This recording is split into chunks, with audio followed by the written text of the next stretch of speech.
o que você faria se encontrasse, sob o pó e o abandono, a chance de reverter uma perda terrível, mas essa chance estivesse marcada pelo sangue de criminosos perigosos?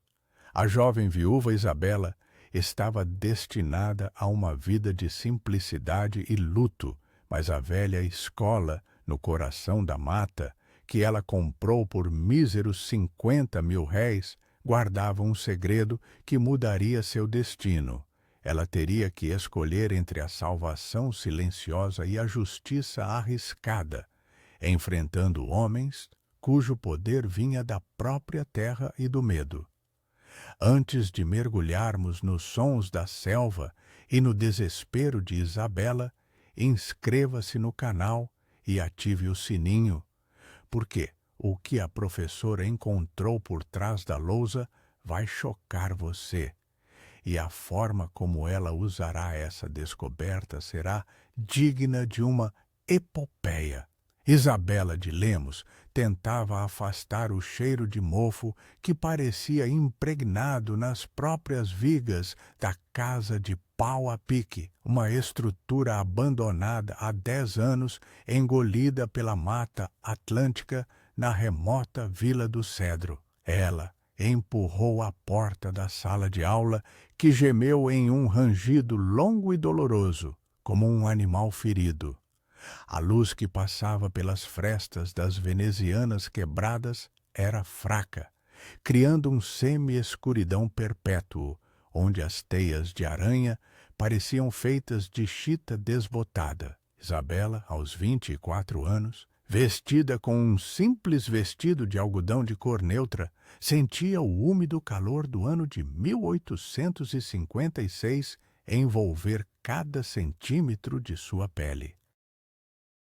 Seu marido, um jovem médico, falecera de febre amarela há 6 meses, e ela vira nesta velha escola, comprada por uma pechincha na esperança de recomeçar, sua única promessa de futuro. A tristeza era um medalhão de prata frio, que ela segurava constantemente no bolso. Um objeto gasto que era o último elo com a vida que perdera. Ela começou a remover as parcas de madeira que jaziam desordenadas e cobertas por liamas finas. O trabalho era ingrato. A cada movimento, a poeira grossa subia, irritando seus olhos e sua garganta. Ela precisava arrancar a antiga lousa de ardósia, quase toda comida pelos cupins, para limpar a parede de pau a pique por baixo. Enquanto forçava um dos últimos pregos enferrujados, a lousa cedeu com um estrondo, revelando a superfície de barro coberta de rachaduras e décadas de sujeira. Seu coração disparou quando percebeu que, por trás da lousa, a argila não estava nua. Havia um desenho.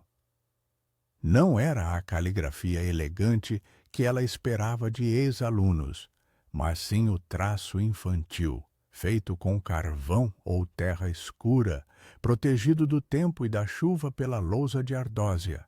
Era um mapa estranho e simplório, que mostrava um rio sinuoso.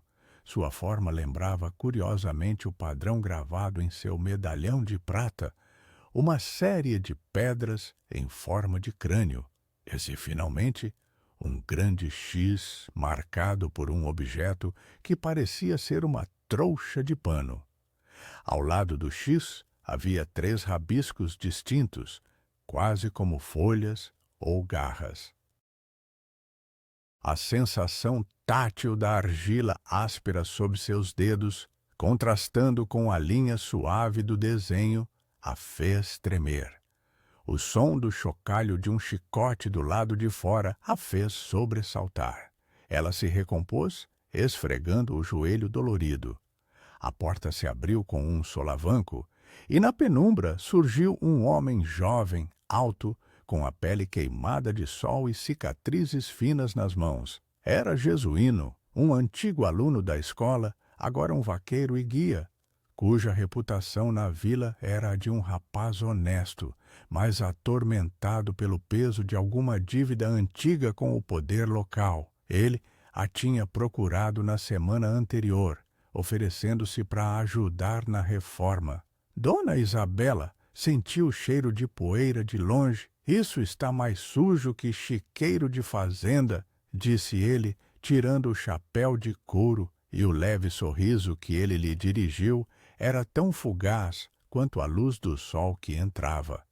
Ela apontou para o desenho, seu coração em ritmo de tambor contra suas costelas. Jesuíno, o que é isto? Algum tipo de brincadeira infantil?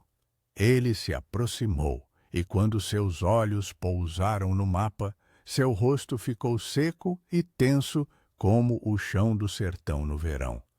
O barulho incessante dos insetos na floresta pareceu por um instante silenciar. Ele não olhou para o rio, nem para as pedras. Seus olhos focaram nos 3 rabiscos. Ele estendeu a mão, e Isabela viu a cicatriz em sua palma esquerda. Uma marca antiga de um acidente na infância, que parecia a ponta de 3 folhas. Isto, dona, ele sussurrou, a voz rouca, não é brincadeira. Esta é a marca de cangaço. E as pedras são as 3 caveiras no Vale do Esconderijo. Lá não é lugar para criança. É onde eles rezam pelos seus lucros. Seus pés pareciam estar presos na argila molhada da parede. De repente, a velhice da escola, as liamas nas janelas, o cheiro de mofo não eram mais sinais de abandono, mas sim de um segredo perigoso e vivo. O mapa infantil não indicava um tesouro de piratas, mas sim um roubo real, fresco e letal. Roubo? Ela perguntou, sentindo um arrepio gélido que nada tinha a ver com a temperatura úmida. O ouro do Banco Central de Ouro Fino desapareceu há uns 2 meses. Os coronéis negros dizem que eles não são só bandidos, são a mão do coronel Damião, o dono da fazenda grande, e do delegado Pacheco local. Eles roubaram o ouro e sumiram. Ninguém sabe onde ele está, mas este desenho... Ele apontou para os rabiscos que se assemelhavam à sua cicatriz. É uma pista. Ela percebeu que o medo de Jesuíno era muito maior do que ela imaginava. A luz da lamparina na esquina da sala, deixada lá por ele, parecia piscar, um aviso. O do momento não estava no ouro, mas na forma como Jesuíno olhou para a parede, uma mistura de fascínio e terror, como se a sua própria cicatriz fosse a chave para a ruína. A escola, que deveria ser seu refúgio, era agora um campo minado. Ela guardou o medalhão de prata no bolso, sentindo-o mais pesado que o normal. Ninguém sabe que achamos isto.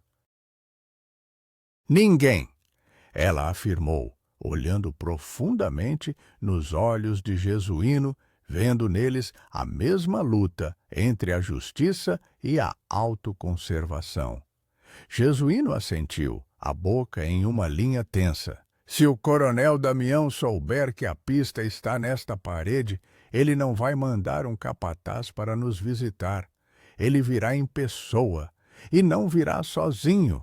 Isabela sentiu o medo se instalando em seus ossos, frio e cortante, como se a geada tivesse chegado prematuramente à selva. Eles se entreolharam, o ouro do banco, o mapa na parede, a cicatriz que parecia uma assinatura. Isabela sabia que, a partir daquele momento, ela não estava apenas limpando uma escola, estava desenterrando uma vingança que não era sua, mas que a envolveria inteiramente. Ela pegou a enxada para continuar o trabalho, mas seu movimento parou no ar. Ela tinha que destruir o desenho. Mas e se ele fosse a única prova? Uma decisão estava pendurada no ar úmido e pesado, tão espessa quanto a neblina que cobria a selva ao amanhecer. E ela sabia que a escolha certa poderia muito bem ser a última. O rangido do assoalho acima fez o coração de Isabela parar, provando que talvez não tivessem tido tempo suficiente para fazer essa escolha. Isabela e Jesuíno congelaram, o coração disparado em um ritmo desenfreado que parecia ecoar o rangido do assoalho. A lamparina, deixada sobre uma pilha de tábuas, projetava sombras longas e fantasmagóricas pela sala de pau a pique. O calor do dia estava sufocante, mas um ar gélido de pavor desceu pela espinha de Isabela. Alguém estava lá em cima, no que fora o pequeno escritório do antigo diretor. O som, abafo pela poeira e pelo cheiro de mofo, era o de botas peses se arrastando, lentas, examinando. "Quem está aí?" Isabela sussurrou, a mão já apertando o medalhão de prata no bolso.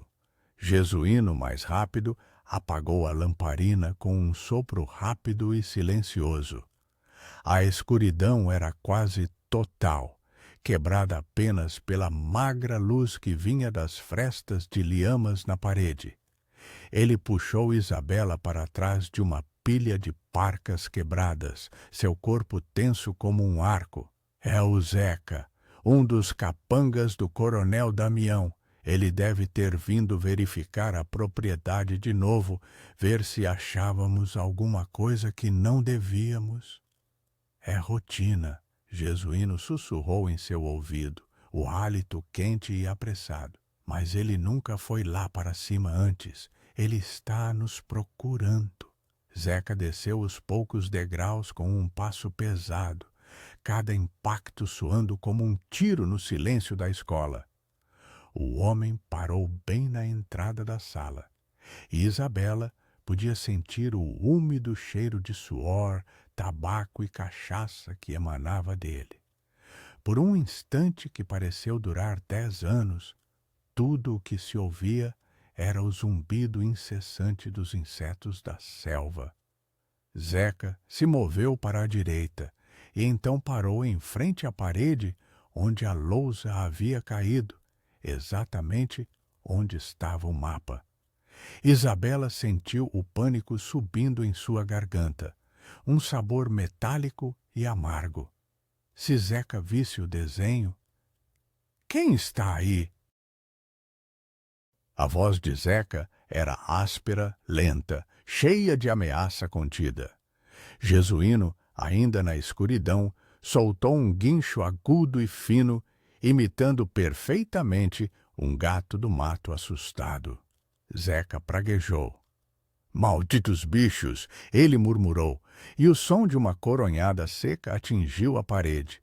Ele se virou e saiu, o barulho de suas botas se afastando apressadamente, misturando-se aos sons da floresta. Ele não viu o desenho. Eles tinham sorte, ou talvez o pavor de Zeca em relação ao local, onde se dizia que um menino havia morrido há muitos anos, o fizera sair mais rápido. Quando o silêncio retornou, Jesuíno acendeu a lamparina novamente. O alívio era um calor fraco, mas reconfortante. "Ele sabe que a escola é segredo", Jesuíno ofegou. "O coronel Damião deve ter ouvido que a nova dona estava reformando. Ele nunca iria querer que esse mapa viesse à tona." Isabela levou o dedo ao desenho, traçando o contorno do rio que se assemelhava ao padrão em seu medalhão de prata. "Temos que entender isso, rápido." Eles passaram as próximas 2 horas sob o sol que mal penetrava, curvados sobre o mapa. O desenho era simples, mas cheio de simbolismo local. O rio era o Ribeirão do Peixe.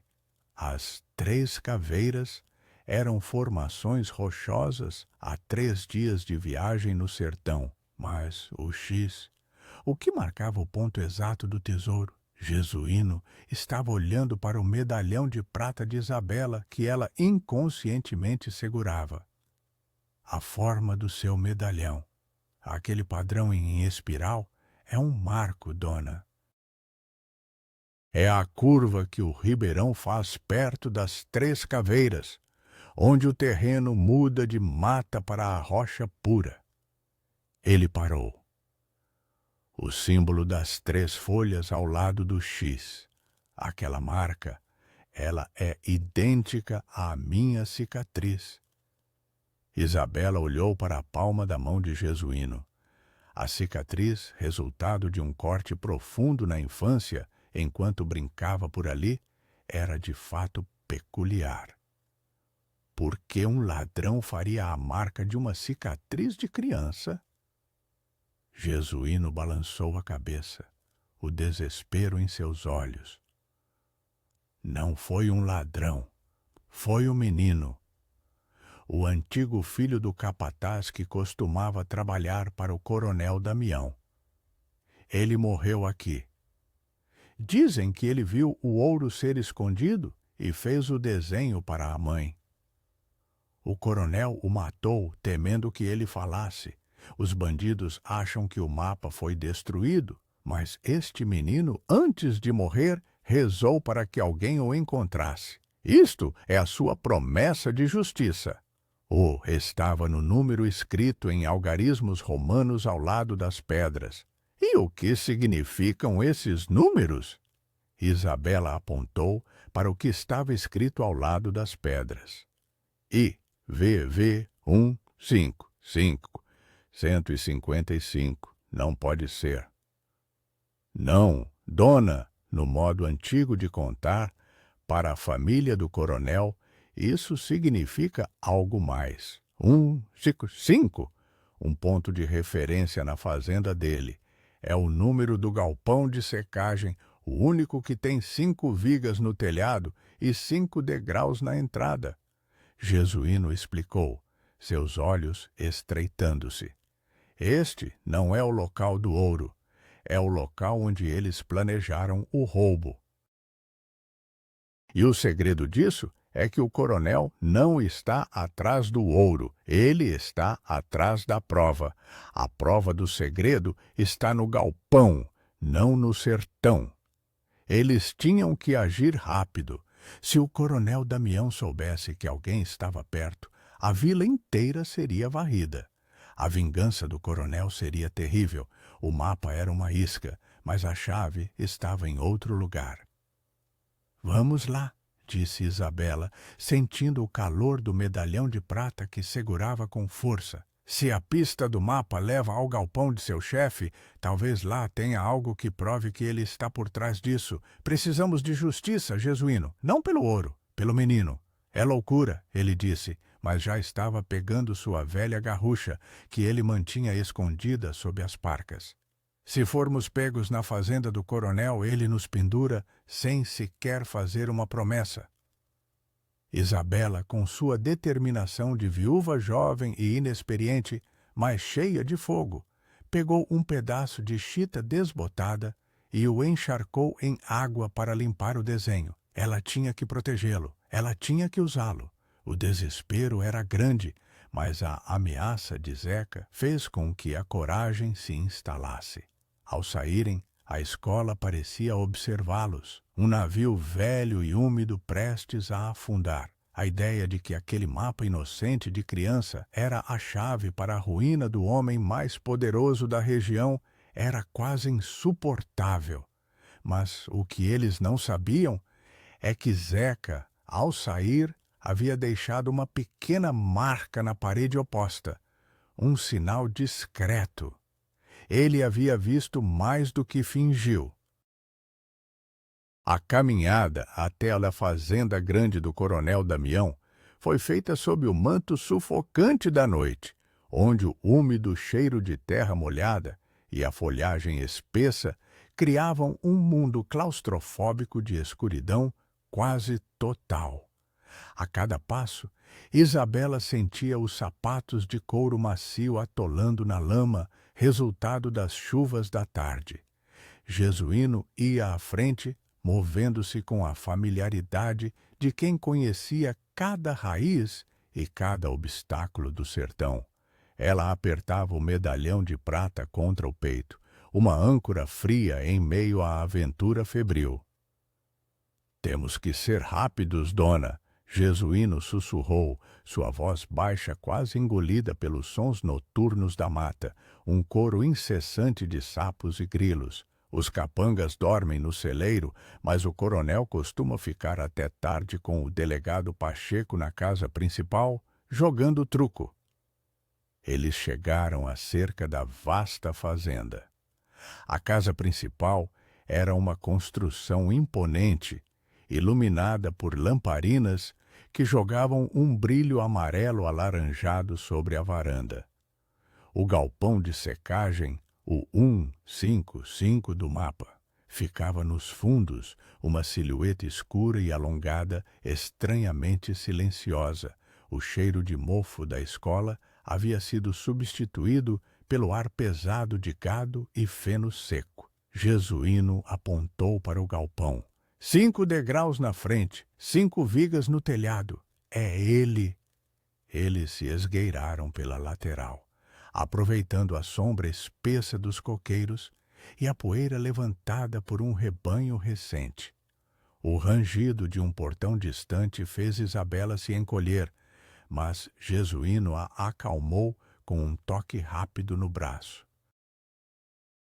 A fechadura do galpão era um cadeado velho, mas resistente. "Temos que arrombar", disse Isabela. Jesuíno hesitou. O barulho? Nesse instante, um facho de luz da casa principal se moveu. O coronel Damião, um homem corpulento com um bigode grosso e um olhar de autoridade incontestável, saiu para a varanda, acendendo um charuto. Ele falava em voz alta, seu tom de voz se propagando na noite. "Diga ao Zeca que se aquela professora viúva continuar a revirar o meu passado, ela vai acabar como o pai do garoto." O coronel rosnou, seguido por uma risada seca do que parecia ser o delegado Pacheco. O sabor amargo do medo na boca de Isabela se transformou em pura vingança. A ameaça de morte era clara. Ela olhou para Jesuíno. Ele pegou uma barra de ferro abandonada e, com um movimento rápido e ensaiado, forçou o cadeado. O estalo foi surdo, mas alto o suficiente para que ambos prendessem a respiração. Eles entraram no galpão. O interior estava repleto de sacas vazias e ferramentas agrícolas. A escuridão era sufocante, densa e oleosa, cheia do cheiro forte de grãos antigos. Eles se moveram tateando as paredes de pau a pique no fundo, procurando por qualquer coisa que parecesse fora do lugar. "O que estamos procurando?" Isabela sussurrou. "O que o menino viu, prova, não ouro", respondeu Jesuíno. Atrás de uma pilha de sacas, Jesuíno notou uma prancha solta. Ele a removeu. Sob a prancha havia uma pequena caixa de metal. A caixa não continha mapas ou barras de ouro, mas sim um diário encadernado em couro e uma série de documentos amarrotados. Isabela pegou um dos documentos. Era um recibo de empréstimo, um empréstimo que o delegado Pacheco havia concedido ao coronel Damião 1 mês antes do roubo do banco, no valor exato do que se alegava ter sido o resgate do ouro. O documento provava que o roubo tinha sido planejado entre os dois e disfarçado como um acerto de dívidas. "Isto é a justiça", Isabela ofegou, sentindo o papel áspero e seco em suas mãos trêmulas. Nesse momento, o som de botas aceleradas e gritos veio de fora. Zeca e mais 2 capangas estavam chegando. Eles foram alertados. "Eles viram o cadeado quebrado! Corra!" Jesuíno gritou. Eles saíram do galpão correndo em direção à mata escura. O coronel Damião estava agora na varanda gritando ordens. Um tiro de garrucha cortou o ar, atingindo a terra a poucos centímetros dos pés de Isabela. O som era ensurdecedor e o cheiro de pólvora se misturou ao úmido aroma da floresta. Eles mergulharam na mata, o diário e os papéis apertados contra o corpo de Isabela. Eles precisavam de um plano. O coronel viria atrás deles com toda a força do seu poder e o delegado estava envolvido. Precisamos do ouro, disse Isabela ofegante, parando atrás de uma árvore grossa. Se tivermos o ouro, podemos forçar o delegado Pacheco a trair o coronel Damião ou teremos a prova em mãos. Agora só temos papel. E Jesuíno olhou para a cicatriz em sua mão, iluminada pela fraca luz da lua.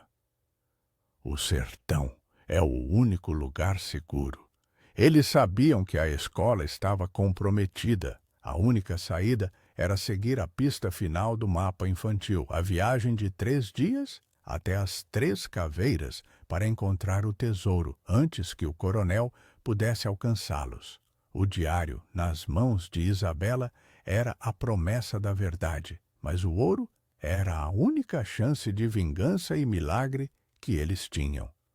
O calor da ação fazia o corpo de Isabela tremer, mas ela percebeu que o desespero se fora, substituído por uma fria e perigosa determinação.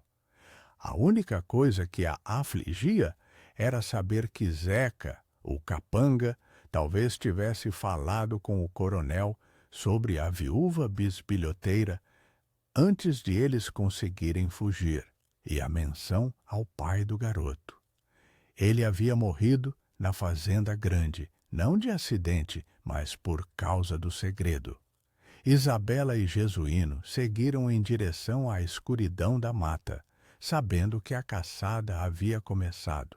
Mas a viúva tinha agora o diário em mãos e um medalhão de prata que se tornara mais do que uma lembrança, mas um símbolo de sua justiça pessoal.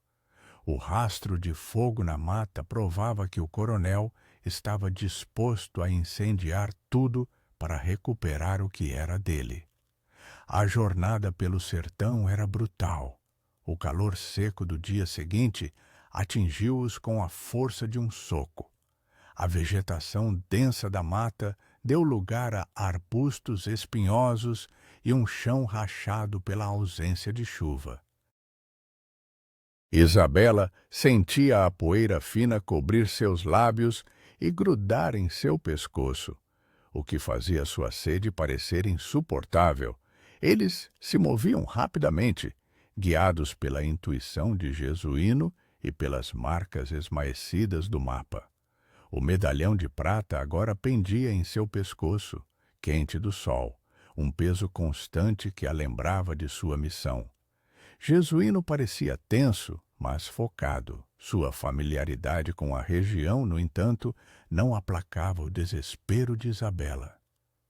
3 dias, ela murmurou, a voz rouca. 3 dias para encontrar algo que pode nos custar a vida. Não é pelo ouro, dona, Jesuíno a lembrou, enquanto paravam à sombra de um juazeiro retorcido. É a única promessa que podemos cumprir. Se o coronel Damião nos alcançar, ele destruirá o diário e fará com que pareça que fomos nós quem roubamos. A moralidade pesava sobre eles. Ter o ouro era poder, mas mantê-lo era o mesmo que roubar, se a intenção não fosse entregá-lo às autoridades legítimas.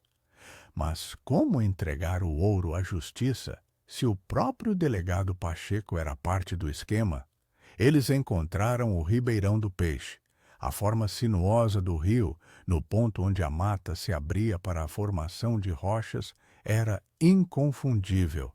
A curva exata replicava o desenho em espiral gravado no medalhão de prata de Isabela.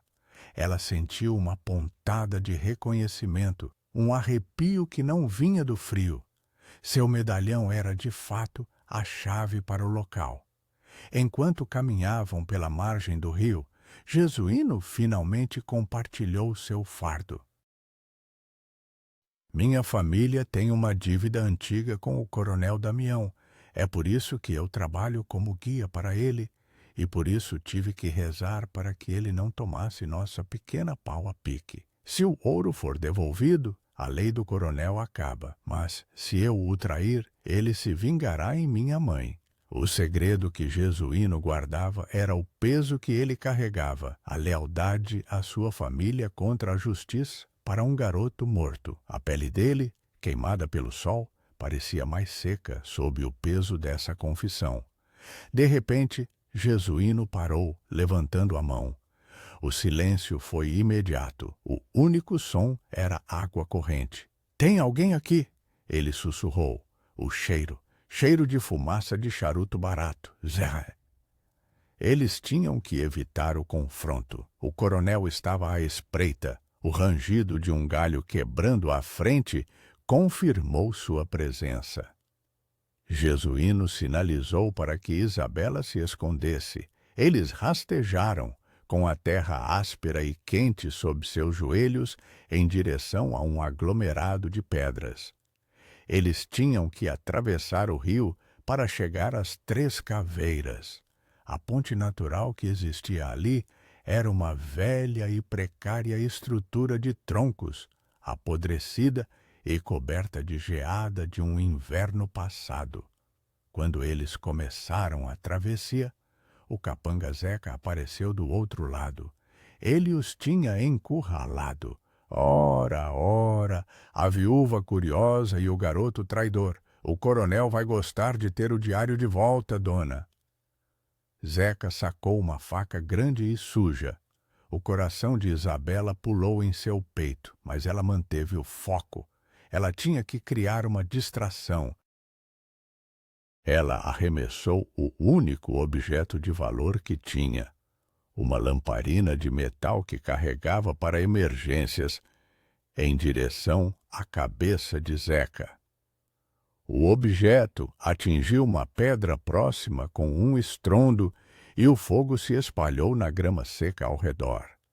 A distração deu a Jesuíno a chance de agir. Com um grito, ele pulou sobre a ponte. A madeira velha estalou sob seu peso. O estavam como ele usou sua cicatriz. Ele usou a mão que tinha a cicatriz das 3 folhas para firmar-se no tronco mais sólido da ponte, o mesmo quebrado no acidente de sua infância. Zeca, distraído pelo fogo, hesitou. Jesuíno o empurrou e Zeca caiu na água barrenta com um grande chap-chap. "Corra!" Jesuíno gritou. Eles atravessaram correndo. A ponte desabou atrás deles. Eles não tinham tempo para recuperar o fôlego. As 3 caveiras estavam à vista. 3 formações rochosas que se assemelhavam a crânios olhando para o céu. "Aqui", ofegou Isabela, apontando. O mapa mostra que o X está entre a 2ª e a 3ª caveira, perto daquela acácia morta. Eles cavaram febrilmente com as mãos, sentindo a terra poeirenta e pedregosa.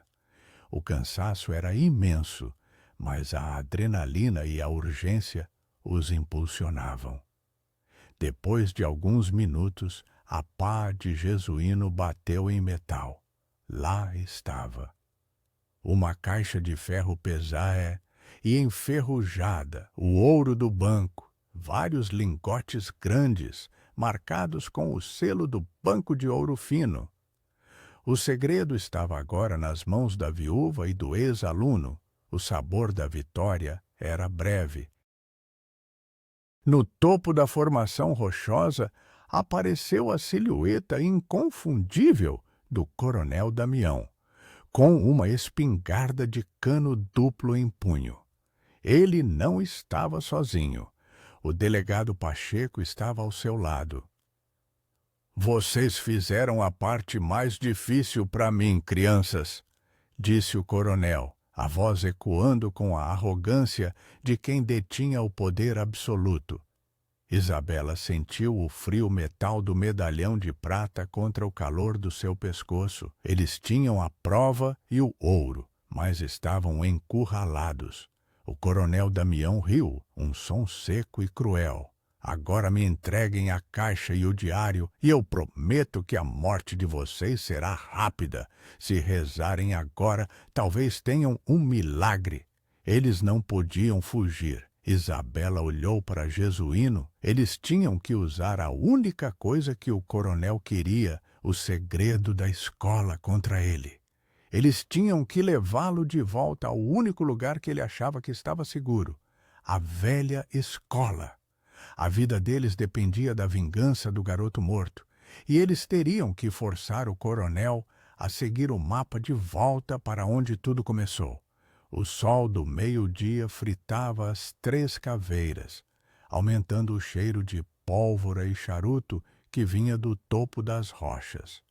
O coronel Damião gesticulava impaciente, sua espingarda apontando para Isabela.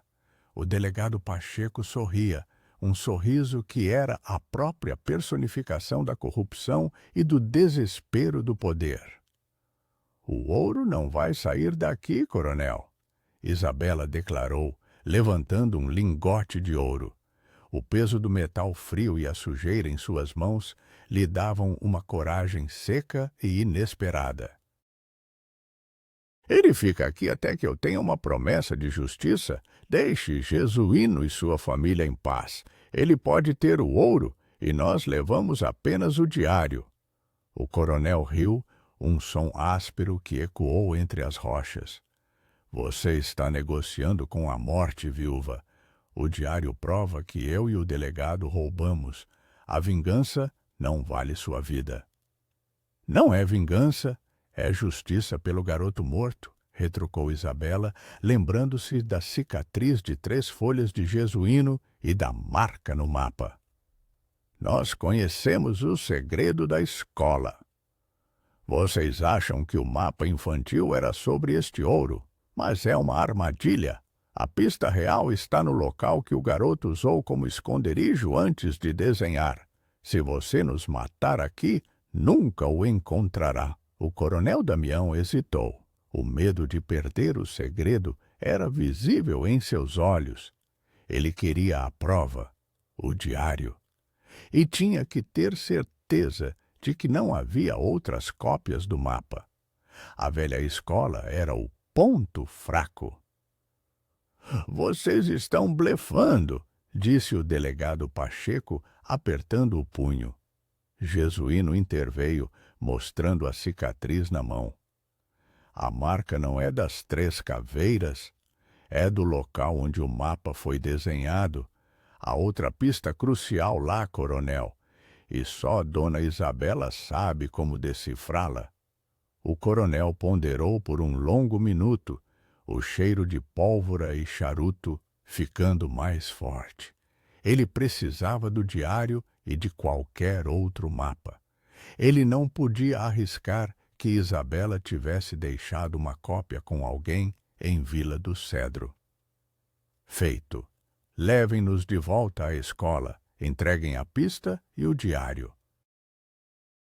Eu deixo o garoto e sua mãe irem, e vocês, viúva, podem pegar a caixa de ouro. Apenas os lingotes que você conseguir carregar. Um milagre", disse o coronel com escárnio. Isabela sentiu o medalhão de prata esquentar em sua mão. Ela não podia confiar nele, mas tinha que levá-los para a escola, o único lugar onde ela e Jesuíno poderiam usar o terreno a seu favor. A escola de pau a pique era frágil, mas Jesuíno a conhecia melhor do que a si mesmo. Eles começaram a longa viagem de volta. O delegado Pacheco mantinha a distância, mas seus olhos nunca deixavam a caixa de ferro. Isabela carregava o diário e um lingote de ouro, um peso físico e moral que a exauria.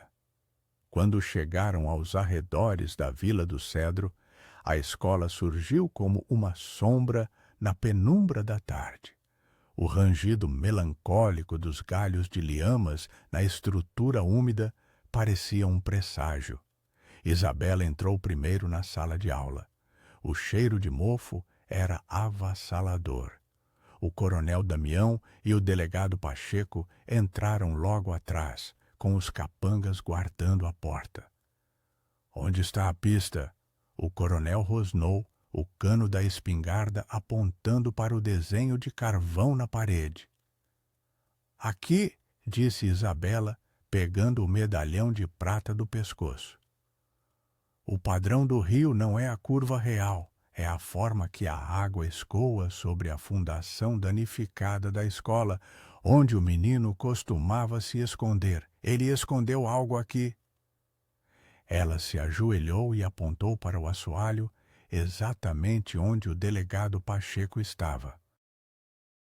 Ele avançou, confiante, forçando a prancha do assoalho com o pé.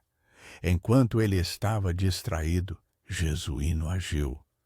Ele sabia que o pilar de pau a pique ali perto, enfraquecido por cupins e pelo tempo, era vital. Com uma barra de ferro escondida sob uma parca quebrada, ele atingiu o pilar com força total. O rangido de metal velho e madeira podre foi ensurdecedor. O chão cedeu sob o delegado Pacheco com um grito misto de surpresa e pavor. Ele caiu em um buraco escuro, um fosso improvisado. O delegado se agarrou ao tornozelo de Isabela, tentando puxá-la com ele. O coronel Damião, em pânico, atirou. O tiro atingiu o teto, espalhando poeira e pedaços de telha. O caos era total. Isabela sentiu o peso do delegado Pacheco e o calor seco do medo do coronel. Ela se agarrou à sua única arma restante, o medalhão de prata, e o usou como uma isca. Ela jogou-o no buraco. O delegado, cego pela ganância, soltou seu tornozelo para agarrar o metal. O coronel se virou para atirar em Jesuíno, mas ele estava usando a escuridão da semi-escuridão a seu favor. Isabela correu, o diário e o lingote firmemente em suas mãos, em direção à porta lateral que dava para a mata. Ela sabia que tinha que dar a Jesuíno tempo. O coronel Damião estava sozinho na sala, seus capangas lá fora confusos, seu aliado preso no fosso e o ar da sala vibrando com o cheiro forte de pólvora. A vingança do garoto estava finalmente chegando. Isabela sabia que esta era a única chance de justiça, mas a porta não era a saída. Era uma armadilha. A luta real estava prestes a começar e o coronel estava mais desesperado e perigoso do que nunca. O coronel Damião estava em fúria. A semi-escuridão da velha sala de aula, cheia do cheiro de mofo e do úmido cheiro de terra, parecia se fechar sobre ele. Seu delegado estava imobilizado no buraco e a viúva insolente escapara com o diário e parte do ouro. Ele não podia permitir que o segredo fosse revelado. Ele tinha que ter o diário. Ele correu em direção à porta lateral, mas Jesuíno, aproveitando o caos e a nuvem de poeira que pairava no ar, saltou de trás de um móvel quebrado. A garrucha de Jesuíno estava apontada para o coração do coronel. "Parado, coronel", disse Jesuíno, a voz baixa e firme sem o desespero de antes. "A justiça chegou." O coronel Damião, acostumado a comandar e não a obedecer, levantou a espingarda em um último ato de vingança. "Se me matar, nunca encontrará o resto do ouro, seu capanga imundo." "Eu não preciso matar", disse Jesuíno, um sorriso seco no rosto. A cicatriz de 3 folhas em sua mão parecia brilhar no feixe de luz que entrava. "Eu só preciso de tempo." Do lado de fora, Isabela, que havia fingido a fuga pela porta lateral, estava de volta à entrada principal. Ela usou o lingote de ouro como um ariete, derrubando a mesa principal, que estava coberta por liamas e Chita desbotada. O estrondo foi ensurdecedor. Ela havia se lembrado de um detalhe no mapa do garoto. Uma pequena marca que indicava que a verdadeira força da estrutura da escola não estava nas paredes de pau a pique, mas sim no teto, onde uma viga de sustentação estava podre. "O ouro não está aqui", gritou Isabela, propositalmente alto. "Ele está sob o teto." A distração funcionou. O coronel Damião olhou para cima e Jesuíno disparou. Não para matar, mas para atingir a viga enfraquecida mais próxima do coronel. O rangido de madeira podre e a queda de entulho foi imediato e violento. O teto desabou sobre a área onde o coronel estava, prendendo-o sob o peso das tábuas velhas e da sujeira acumulada. Os capangas na porta, ouvindo o colapso e os gritos do coronel, hesitaram em entrar, temendo serem soterrados. Isabela correu de volta para a entrada. Ela estava ilesa, mas ofegante. O delegado Pacheco gritava de dentro do fosso. "A promessa está cumprida", disse Isabela a Jesuíno, entregando-lhe o diário. "Você tem o que precisa." Jesuíno hesitou, olhando para o diário, e depois para o coronel preso sob os escombros. Ele tinha a prova da vingança, mas o ouro ainda estava em parte escondido no sertão.